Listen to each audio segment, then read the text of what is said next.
You all know what the postmortem is. Whenever there's a disaster, a team of experts come in and they try to figure out what went wrong. Well, in the premortem, you look ahead and you try to figure out all the things that could go wrong, and then you try to figure out what you can do to prevent those things from happening or to minimize the damage. When you're under stress, the brain releases cortisol. Cortisol is toxic and it causes cloudy thinking. So part of the practice of the premortem is to recognize that under stress, you're not going to be at your best, and you should put systems in place. The harmful effects of stress on your health are not inevitable.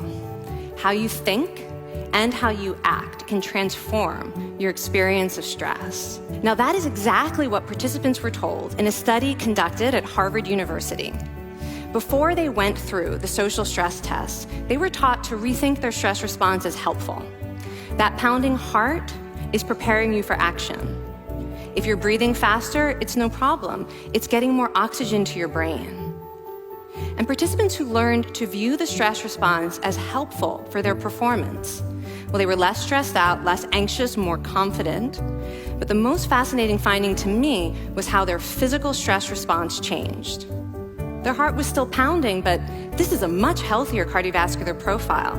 It actually looks a lot like what happens in moments of joy and courage. We often use quick and easy labels to describe our feelings. I'm stressed is the most common one I hear. But there's a world of difference between stress and disappointment, or stress and that knowing dread of I'm in the wrong career. When we label our emotions accurately, we are more able to discern the precise cause of our feelings. And what scientists call the readiness potential in our brain is activated, allowing us to take concrete steps. But not just any steps, the right steps for us. Because our emotions are data.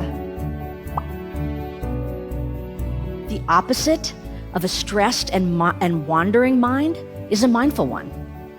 Mindfulness has to do with paying attention to our present moment experience with awareness and without any kind of emotional reactivity of what's happening. Mindfulness exercises are very much like physical exercise. If you don't do it, you don't benefit. But if you do engage in mindfulness practice, the more you do, the more you benefit.